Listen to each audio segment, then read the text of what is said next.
Je reviens sur la question des cafés philo.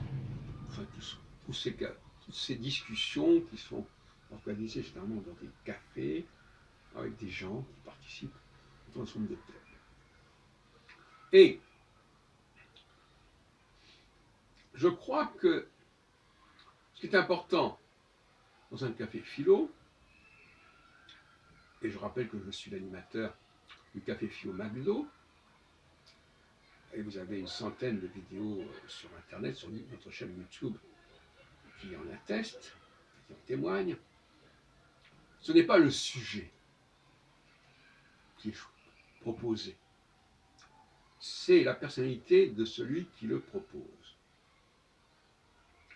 Car le sujet le plus intéressant possible au monde, qui serait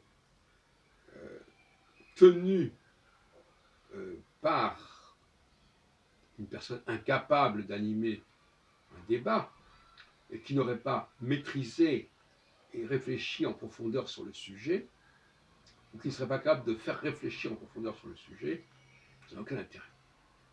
Et inversement, un thème qui pourrait sembler anodin, insignifiant, dérisoire, s'il est conduit par une personne douée pour le débat, douée pour la réflexion en commun, peut prendre des proportions tout à fait passionnantes.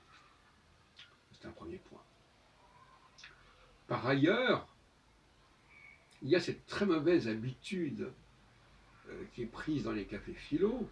J'ai pu encore le constater samedi dernier dans une réunion au café gourmand de la ville de la Gare, où se tiennent des réunions une fois par mois le samedi après-midi. Cette façon de lancer un sujet par une phrase comme ça, ou un ou deux mots, demander aux gens de voter là-dessus. C'est complètement dérisoire. Il est clair que, je l'ai dit 100 fois, mais ça n'a jamais fonctionné, il faut prendre le temps d'expliquer le thème en question, de montrer l'intérêt, l'importance, et pas simplement de dire tatati, voilà, est-ce que ceci, cela. Que l'on puisse démarrer la discussion par une question, oui, mais là il s'agit de choisir un sujet, et choisir un sujet, c'est une chose, lancer le sujet le jour où ça vient, en est une autre. Et il y a une espèce de snobisme un peu débile qui consiste tout simplement à lancer une formule qui se veut poétique, qui se veut sibylline, qui se veut lapidaire, enfin peu importe.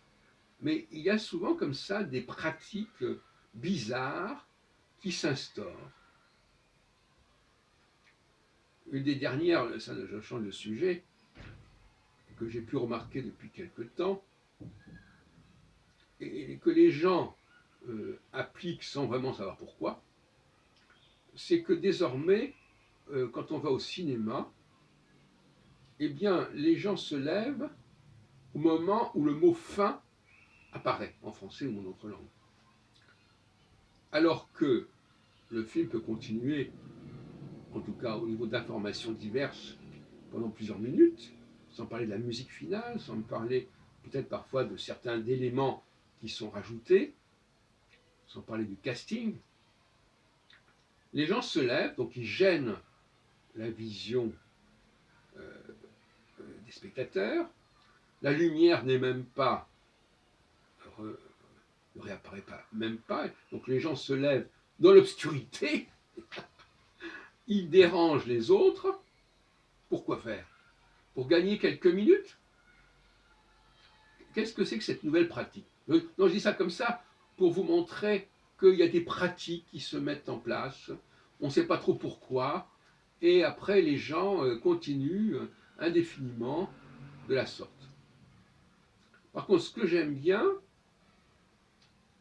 c'est, mais ça ne veut pas dire qu'il faut se lever, mais ce que j'aime bien, c'est de se lever une petite seconde pour montrer qu'on a compris que ça va se terminer avant même que le mot fin n'apparaisse. Et ça, le fait de deviner à quel moment le film va se terminer, c'est pas toujours évident, et c'est amusant de le signaler. Enfin, ça, c'est notre problème.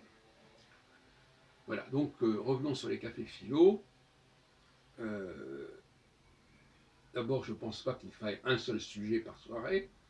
Je pense qu'il faut en faire 3 ou 4, c'est déjà pas mal, même plus. Autre source, samedi dernier, on en a fait, je crois, 8. Bon, peut-être qu'on aurait peut-être pu en faire moins, mais enfin, c'était comme ça, c'était prévu comme ça. Et chaque fois, de toute façon, les sujets sont souvent liés les uns aux autres, de toute manière. Bon, donc, mais ce qui est clair, c'est que les gens me font confiance. Quel que soit le sujet, ils savent que si je lance ce sujet, c'est qu'il y a matière à discussion, matière à réflexion, et c'est ça qui est important.